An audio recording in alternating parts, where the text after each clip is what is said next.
وحده لا شريك له وأشهد أن محمدا عبده ورسوله أما بعد فأعوذ بالله من الشيطان الرجيم بسم الله الرحمن الرحيم قاف والقرآن المجيد بل عجبوا أن جاءهم منذر منهم فقال الكافرون هذا شيء عجيب أإذا متنا وكنا ترابا ذلك رجع بعيد قد علمنا ما تنقص الأرض منهم وعندنا كتاب حفيظ أعوذ بالله من الشيطان الرجيم واعبدوا الله ولا تشركوا به شيئا وبالوالدين إحسانا إلى الآخر آيات সমস্ত প্রশংসা সমস্ত গুণগান আল্লাহ তাআলার জন্য, যে আল্লাহ তাআলা আমাদেরকে সবচেয়ে সম্মানিত দিন, সবচেয়ে উত্তম দিনে আসা এবং বসা, কোরআন এবং হাদিস থেকে আলোচনা শ্রবণ করার তৌফিক দান করেছেন। সেজন্য আমরা সকলে শুকরিয়া আদায় করি। সকলে বলি আলহামদুলিল্লাহ। দরুদ ও সালাম বর্ষিত হোক রাসূলুল্লাহ সাল্লাল্লাহু আলাইহি ওয়াসাল্লামের প্রতি। সকলে বলি আল্লাহুম্মা সাল্লি আলাইহি আল্লাহুম্মা বারিক আলাইহি। আমরা গত সপ্তাহের আগের সপ্তাহে আলোচনা করেছিলাম সন্তানের প্রতি পিতামাতার কর্তব্য কি। কিছু হলেও আমরা জানতে পেরেছিলাম ওই সপ্তাহে। আজকে আমরা আলোচনা করব পিতামাতার প্রতি সন্তানের কর্তব্য কি। এই বিষয়টা এমন একটা বিষয়, কিন্তু আমরা এই বিষয়গুলো নিয়মিত শুনে আসি, কিন্তু সবচেয়ে এই যে মানুষ যে জাহান্নামে যাওয়ার এটা একটা কারণ, যে পিতামাতার অবাধ্য হওয়া। পিতামাতার অবাধ্য হওয়া এটা এমন একটা পাপ যে আপনি জান্নাতে যেতে পারবেন না, অথচ আপনি 5 ওয়াক্ত নামাজ পড়ছেন, যাই কিছু করেন না কেন। আমি তাহাজ্জুদের কথাটা আপনাদেরকে প্রায় বলি, যে কিছু কিছু কারণে বলি যে তাহাজ্জুদ পড়লেও কোনো লাভ হবে না। যদি তোমার প্রতি তোমার পিতামাতা যদি অসন্তুষ্ট থাকে, সন্তানের উপরে পিতামাতা যদি অসন্তুষ্ট থাকে, কোনো ভালো দিক দিয়ে ভালো কোনো কারণে যদি অসন্তুষ্ট থাকে, তাহলে আপনার জান্নাত হারাম, আপনি জান্নাতে যেতে পারবেন না। এই আশা আপনি করতে পারবেন না, কারণ তোমার পিতা মাতাই হলো মূল। আপনার পিতা মাতা যতক্ষণ না পর্যন্ত আপনার উপরে সন্তুষ্ট না থাকে, আপনার সন্তান জান্নাতে যাবে, আপনিও জান্নাতে যাবেন না। অনেক গুরুত্বপূর্ণ বিষয় আল্লাহ সুবহানাহু ওয়া তাআলা কোরআনে এই পিতামাতার খেদমত সম্পর্কে অনেক জায়গাতে উল্লেখ করেছেন, অথচ রাসূলুল্লাহ সাল্লাল্লাহু আলাইহি ওয়াসাল্লাম বলেছেন যে তোমার পিতামাতাই তোমার জান্নাত, পিতামাতাই তোমার জাহান্নাম। পিতামাতাই তোমার জান্নাত, পিতামাতাই তোমার জাহান্নাম। রাসূলুল্লাহ সাল্লাল্লাহু আলাইহি ওয়াসাল্লাম এই কথাটা কেন বললেন? যদি আপনি আপনার পিতামাতার সাথে খুব ভালো ব্যবহার করেন, মৃত্যুর আগ পর্যন্ত ভালো ব্যবহার করেন, উত্তম আচরণ করেন আপনার পিতামাতার সাথে, তাহলে আপনি জান্নাতে যাবেন। আর যদি আপনার পিতামাতার সাথে যদি আপনি ভালো ব্যবহার না করেন, খারাপ ব্যবহার করেন, ভালো আচরণ যদি না করেন, তাহলে আপনার জন্য জাহান্নাম, এটা নিশ্চিত। এই কারণে আমি বলি যে তাহাজ্জুদ পড়লে আপনি জান্নাতে যাবেন না।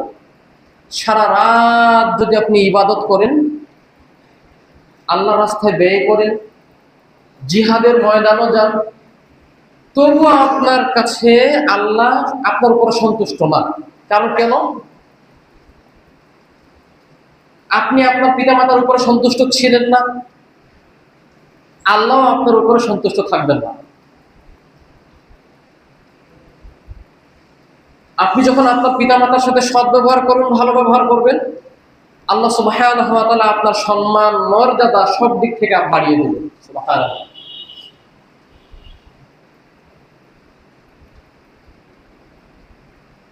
মানে আপনার পিতামাতা এমন, কথা বুঝতে পেরেছেন, যে আপনার পিতামাতা আপনাকে এত বেশি ভালোবাসে যে পৃথিবীর কেউ আপনাকে এত বেশি ভালোবাসে না। আপনার পিতামাতা আপনাকে এত বেশি ভালোবাসে যে পৃথিবীর কেউ আর আপনাকে এত বেশি ভালোবাসে না, আল্লাহকে ছাড়া, আল্লাহ ছাড়া। সবচেয়ে ভালোবাসেন আপনাকে আল্লাহ, তারপরে পিতামাতার স্থান দেওয়া হয়েছে। তো সবচেয়ে পিতামাতা আপনারে বেশি ভালোবাসে, আপনার স্ত্রীও না। আপনার স্ত্রী তো কয়েকদিনের হলো, আপনার স্ত্রী তো কয়েকদিনের হলো, কিন্তু আপনার পিতামাতা জন্ম থেকে আছে, জন্ম থেকে আপনাকে কোলে নিয়ে মানুষ করেছে, খাওয়া দাওয়া করেছে। আপনার মায়ের কোলে আপনি প্রস্রাব করে দিয়েছেন, আপনার মা আপনাকে কিন্তু মায়ের দেয়নি, পিটায়নি। আপনার মায়ের কোলে আপনি পায়খানা করে দিয়েছেন, কিন্তু আপনার মা আপনাকে চড় দেয়নি। কিন্তু অন্য জনের কোলে যদি আপনি ভাবে প্রস্রাব পায়খানা করতেন, আপনাকে মায়ের তো ধরে। নিঃস্বার্থ ভাবে যদি আপনাকে ভালোবাসেন, তিনি হলেন তোমার পিতা। নিঃস্বার্থ ভাবে ভালোবাসা,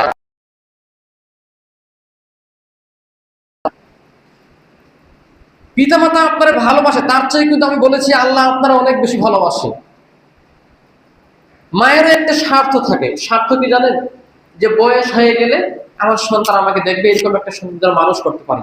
কিন্তু আল্লাহ নিঃস্বার্থভাবে আপনাকে ভালোবাসে। আপনার পিতামাতার চেয়েও আল্লাহ আপনাকে বেশি ভালোবাসে। 2 নম্বরে দেওয়া হয়েছে পিতামাতার স্থান। তাহলে পিতামাতাকে ভুলা যাবে না। পিতামাতাকে ভুললেন, জান্নাত হারালেন। আপনি যাই করেন, পিতামাতাকে আপনি হারালেন, জান্নাত হারালেন। আমি বলেছি তাহাজ্জুদ পড়লে কোনো কাজ হবে।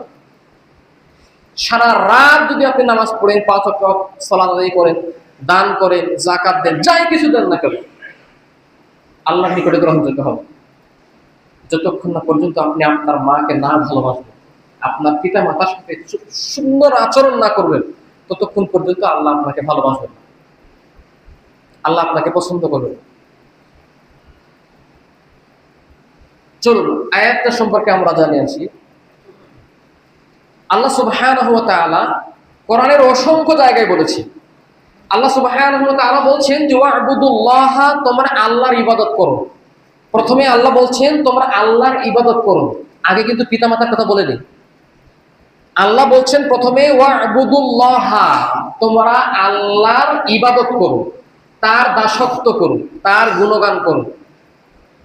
মানে 5 ওয়াক্ত নামাজ পড়ছি, এটা যে আপনি আল্লাহকে ভালোবাসেন এটা কিন্তু ভালোবাসা নয়। শুধু 5 ওয়াক্ত নামাজ পড়লে আল্লাহকে ভালোবাসা যায় না।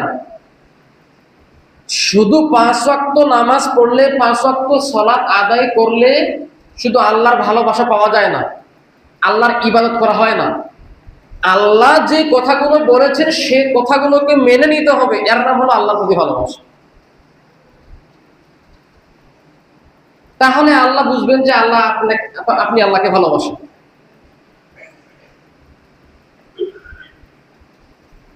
তারপরে বলছেন ওয়ালা তুশরিকু বিহি শাইআ, তার সাথে তোমরা কাউকে শরীক করো না, কাউকে অংশীদার ভাগী বানাইও না।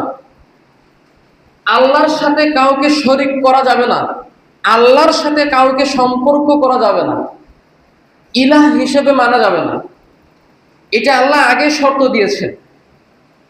আল্লাহর ইবাদত করতে হবে ইখলাসের সাথে, তার সাথে কাউকে শরীক করা যাবে না। এটা আপনাকে প্রথমে, এটা হলো প্রথম শর্ত। এই শর্ত না মানলে আপনার কোনো ইবাদত কবুল হবে না, কোনো আমল আল্লাহর কাছে গ্রহণযোগ্য হবে না। আল্লাহ এই আয়াতের মধ্যে আগে শর্ত দিয়েছেন, আমার ইবাদত করতে হবে, আমার আনুগত্য করতে হবে, আমার দাসত্ব করতে হবে, আমি যেই কথাগুলো বলেছি সেই কথাগুলোর উপর আমল করতে হবে।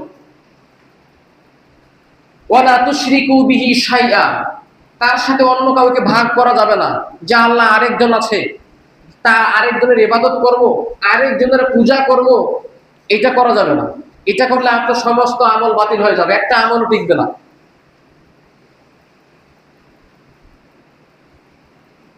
এখন 2 নম্বরের মধ্যে বলছেন ওয়াবিল ওয়ালিদাইনি ইহসানা। এই 2 নম্বরে বলছে পিতা মাতার সাথে সৎ ব্যবহার করো। পিতা মাতার সাথে সৎ ব্যবহার করতে বলছেন কত নম্বরে বলেন? 2 নম্বরে বলছেন যে পিতা মাতার সাথে সৎ ব্যবহার করো। তোমার বউ তোমাকে যতই খটা দিক না কেন, তোমার পিতা মাতাকে ছাড়িও না। তোমার স্ত্রী তোমাকে যতই পটাক না কেন, তোমার পিতা মাতাকে ছাড়িও না। পিতা মাতাকে ছাড়লে জান্নাত হারে। যে পিতা মাতাকে ছেড়ে দেয় সে জান্নাত হারাবে, সে যতই আমল করুক না কেন। আর এই বিষয়গুলো বেশি ঘটছে বর্তমান সময়। এখন পিতা মাতার জন্য বৃদ্ধাশ্রম করে রেখেছে, আশ্চর্য বিষয়। পিতা মাতার জন্য বৃদ্ধাশ্রম বানাই রেখেছে। সন্তান চিন্তা করছে যে বিয়ে শাদী করার পরে বাচ্চা কাচ্চা হয়ে গেলে পিতা মাতাকে ছাড়িয়ে দেবো, ওই যে বৃদ্ধাশ্রমে পাঠিয়ে দেবো, কোনো ঝামেলা হবে না, কোনো সমস্যা হবে না। মা থাকলে বাবা থাকলে কোনো ঝামেলা সমস্যা, ওদের খাইতে দিতে হবে, ওদের প্রস্রাব পায়খানা সরাইতে হবে, কষ্ট করতে হবে। এটা বউ মেনে নিতে চায় না। এই বউ জান্নাতে যাবে না, আপনার স্ত্রীও জান্নাতে যাবে না, আর আপনি যে চুপ করে আছেন কিছু কথা বলছেন না, আপনিও জান্নাতে যাবেন না। আল্লাহ আগেই অন্য কোনো ইচ্ছা আল্লাহ আগে দেননি। আল্লাহ বলতে পারতেন যে তোমরা তাহাজ্জুদ পড়ো, বলতে পারতেন না? তোমার পিতা মাতা এই আল্লাহর পরে যে একটা সালাত তো পড়তে হবে, যে তোমরা মায়ের বা মাকে বাদ দিয়ে তোমরা জিহাদের ময়দানে চলে যাও, এটা তো আল্লাহ বলতে পারতেন। জিহাদ কত বড় সম্মানিত একটা ইবাদত, আপনি আল্লাহর রাস্তায় মৃত্যুবরণ করবেন, এটা এর চেয়ে কি বড় কোনো ইবাদত আছে? আল্লাহ তো এটা বলতে পারতেন যে তোমরা জিহাদ করো, পিতামাতাকে বাদ দিয়ে আল্লাহর পরে তোমরা জিহাদের ময়দানে যাও, তোমাদের জান্নাত আছে, এটা তো আল্লাহ বলতে পারতেন। তো আল্লাহ এই কথা না বলে বলছে তোমার পিতামাতাকে দেখো, এটাই তোমার জান্নাত। এই কারণে আল্লাহর নবী বলছেন যে তোমার মা তোমার জান্নাত, তোমার পিতামাতা তোমার জান্নাত, তোমার পিতামাতাই তোমার জাহান্নাম। এই কারণে বলবো। তাহলে পিতামাতাকে ছাড়া আপনি জান্নাতে যেতে পারবেন না। আপনি যতই আমল করেন, যতই ভালো কাজ করেন, কোনো লাভ হবে না। এখন বর্তমান সময়ে এই সন্তান বড় হয়ে মানুষ করে, কষ্ট করে মানুষ করার পরে পিতা মাতাকে ছেড়ে দেয়, ভালো লাগে না। রাস্তায় রাস্তায় ঘুরে, রাস্তায় যখন বাহিরে যাই তখন এত খারাপ লাগে। একটা বয়স্ক বৃদ্ধা মহিলাকে আমি জিজ্ঞাসা করছি যে মা আপনার বাসা কোথায়? বলছে পীরগঞ্জে বাসা। তারপর ছেলে নাই? বলছে আছে, 2টা ছেলে। বলছে 2টাই চাকরি করে, একজন থানার ওসি, ওর মা রাস্তায় ঘুরছে, কিন্তু ওর মাকে না দেখে থানার ওসি সাহেব। আশ্চর্য, অবাক হয়ে গেলাম। তার মাকে ছেড়ে ছোট থেকে মানুষ করে পেটে বহন করতে 10 মাস 10 দিন ধরে, তার চেয়েও বেশি আরো কম হতে পারে, এতদিন ধরে তার মা তাকে কষ্ট করে বহন করছে, চলাফেরা করেছে, হাঁটাহাঁটি করেছে, আর বিয়ে করে চাকরি করে তার মাকে ভুলে গেছে। আমি এই কারণে বলছি যে তাহাজ্জুদ পড়ে তোমার কোনো লাভ হবে না। তোমার মায়ের বুকে তুমি লাথি মারো আর তুমি বলছো আমি তাহাজ্জুদ পড়ে জান্নাতে যাব, এটা আশা করো না। তোমার বউ তোমার জান্নাতে নিয়ে যাবে না। এমন একটা তুমি আমাকে হাদিস দেখা, আপনি একটা আমার হাদিস দেখান যে আপনার বউ আপনার জান্নাতে নিয়ে যাবে, একটা হাদিস দেখান তো যে আপনার স্ত্রী আপনাকে জান্নাতে নিয়ে যাবে। এমন পৃথিবীতে দুনিয়াতে আপনি হাদিস পাবেন না। আর আপনি এইটার গ্যারান্টি আছে যে রাসূল সাল্লাল্লাহু আলাইহি সাল্লাম বলছে যদি তুমি তোমার পিতা মাতার সেবা করো এর জন্য জান্নাত নির্ধারিত। সুবহানাল্লাহ। তাহলে পিতা মাতার মর্যাদা আল্লাহ সুবহানাহু ওয়া তাআলা কত বেশি দিয়েছেন।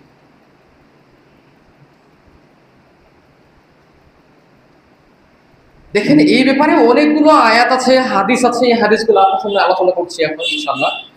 একটু মনোযোগ সহকারে শুনেন, কেউ ঘুমাবেন না। আপনাদের জন্যই কথা বলছি আমি এখানে দাঁড়িয়ে। আমিও স্বাভাবিকভাবে অসুস্থ, তারপরে আপনাদের সামনে আমি এখানে দাঁড়িয়ে কথা বলছি। শুধু আপনার জন্য কথা বলছি, আপনার সন্তানের জন্য কথা বলছি, শুধু আমার জন্য না।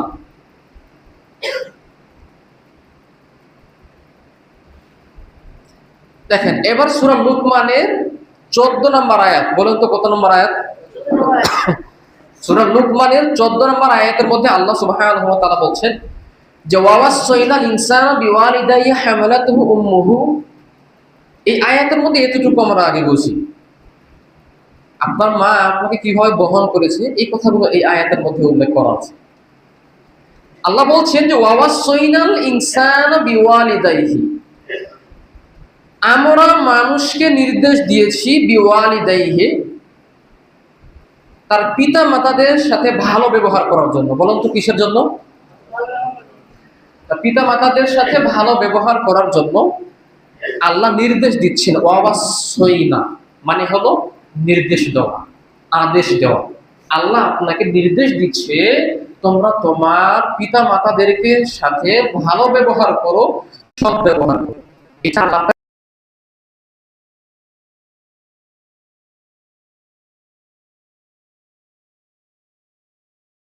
এই তুমি লাঠিটা নিয়ে আসো তো, এটা কিন্তু আদেশ। আর যদি বলি ভাইজান আগামীকালকে লাঠিটা একটু খেয়াল করে মনে করে নিয়ে আসেন তো, এই কথাটা আরেক জিনিস। আল্লাহ কিন্তু এই কথা এখানে ব্যবহার করেননি। আল্লাহ বলছে ওয়াসাইনা, আল্লাহ নির্দেশ দিচ্ছেন আপনাকে, আল্লাহ আদেশ করেছেন যে তোমরা তোমার পিতা মাতাদের সাথে সৎ ব্যবহার করো। আল্লাহ আদেশ করছে, আপনাকে নির্দেশ দিচ্ছেন। তারপরে বলছেন হামালাতুহু উম্মুহু, আপনার মা আপনাকে বহন করেছে। আপনার মা আপনাকে বহন করেছে কিভাবে? ওয়াহনান আলা ওয়াহনি ওয়া ফিসালুহু ফি আমাইন। আপনার মা আপনাকে কষ্টের উপর কষ্ট করে আপনাকে মানুষ করেছে, এই পেটের মধ্যে বহন করেছে 10 মাস 10 দিন ধরে। আপনি একটা ইট ধরে থাকেন হাতে, আপনি কতক্ষণ ধরে থাকতে পারেন? একটা 2 3 4 5 কেজির ইট একটা ওজন আপনি হাতে নিয়ে ধরে থাকেন, কতক্ষণ ধরতে পারেন? ধরে থাকতে পারেন? আপনার দ্বারা সম্ভব না। তো আপনাকে যে আপনার মা এত কষ্ট করে, এত বড় বোঝা, এত বড় মানুষকে নিয়ে আপনাকে নিয়ে পেটের মধ্যে বহন করেছেন 10 মাস 10 দিন, কারণ 9 মাস হতে পারে, 8 মাস হতে পারে, 10 মাস পারও হতে পারে। এতদিন ধরে যে আপনার মা আপনাকে বহন করেছে, এই এতদিন কষ্ট করে বহন করা আপনি সহজ মনে করছেন? আর এতদিন ধরে আপনাকে বহন করেছে শুধু না, আপনাকে দীর্ঘদিন ধরে বসে খাওয়াইছে, আপনাকে মানুষ করছে। মানুষ করার পরে এখন আপনার চোখ বড় হয়ে গেছে, আপনি বড় চাকরি করছেন, আপনি অনেক বড় হয়ে গেছেন, এমন বড় হয়ে গেছেন যে আপনার পিতা মাতাকে ভুলে গেছেন। আপনার মারে আপনি কষ্ট দিয়ে আপনি জান্নাত যেতে পারবেন না। আপনার পিতা মাতারে আপনি কষ্ট দিয়ে আপনি কোনোদিন জান্নাতে যেতে পারবেন না। আর এই পাপ ক্ষমা হবে এটা আশা করা যায় না। আল্লাহর কাছে যারা এমন করেছেন, আপনাদের পিতামাতা অনেকের নেই, যাদের পিতামাতা মারা গেছে, যাদের পিতামাতাদের সাথে আপনারা খারাপ ব্যবহার করেছেন, খারাপ আচরণ করেছেন, এখন আল্লাহর কাছে ক্ষমা চান। আল্লাহ ক্ষমা করলে ক্ষমা করতে পারেন, কিন্তু আপনার দায়িত্ব মৃত্যুর আগ পর্যন্ত আপনি আল্লাহর কাছে ক্ষমা চান। আল্লাহ আমি অনেক ভুল করেছি, আমার মায়ের সাথে আমি ভালো আচরণ করতে পারিনি, খারাপ আচরণ করেছি। আল্লাহর কাছে আপনি ক্ষমা চান, মৃত্যুর আগ পর্যন্ত আপনি আল্লাহর কাছে ক্ষমা চাইতে থাকেন যে আল্লাহ তুমি আমার ক্ষমা করো। মা যখন অসুস্থ হয়ে যায়, বাড়িতে আর কেউ রাখতে চায় না। মা যখন অসুস্থ হয়ে যায়, বাড়িতে আর কেউ রাখতে চায় না। আর এটাই যে জান্নাত, সে বেচারা আর বুঝে না। তারপরে আল্লাহ সুবহানাহু ওয়া তাআলা বলছেন ওয়াফিসালুহু ফি আমাইন, 2 বছর ধরে আপনার মাকে আপনাকে দুধ পান করিয়েছে, শুধু নিয়ে বেড়ায়নি। দুধ ছাড়াতে ছাড়াতে 2 বছর 3 বছরের সময় লেগে যায়। দুধ ছাড়া আপনি কিছুই খেতে পারেন না, ভাত খেতে পারতেন না, সারাক্ষণ আপনার মা আপনার গায়ে দুধ খাওয়াইছে। এত তাড়াতাড়ি আপনি ভুলে গেলেন? আপনার গায়ের জুতা দিয়ে যদি আপনি আপনার মায়ের পায়ের জুতা যদি বানাই দেন, এর ঋণ পরিশোধ করতে পারবে কেউ? বলেন, এর ঋণ কেউ পরিশোধ করতে পারবে? কারো ক্ষমতা নেই, পৃথিবীতে কারো ক্ষমতা নেই। আপনার নিজের গায়ের চামড়া দিয়ে যদি আপনি জুতা বানিয়ে যদি আপনি আপনার মাকে পড়তে দেন, মা এই যে আপনাকে আমি আমার গায়ের চামড়া দিয়ে আপনাকে আমি জুতা বানিয়ে দিলাম, আপনার ঋণ পরিশোধ হয়ে গেল। ঋণ পরিশোধ হবে? কিয়ামত পর্যন্ত পরিশোধ করতে পারবেন না। এই ঋণ কিয়ামত পর্যন্ত আপনি পরিশোধ করতে পারবেন না। উনি আপনার মা, উনি না খেয়ে আপনারা খাওয়াইছে, উনি নিজে না খেয়ে আপনারা ভালোবাসে আপনারা খাওয়াইছে, আর আপনি ভুলে যান পিতামাতাকে।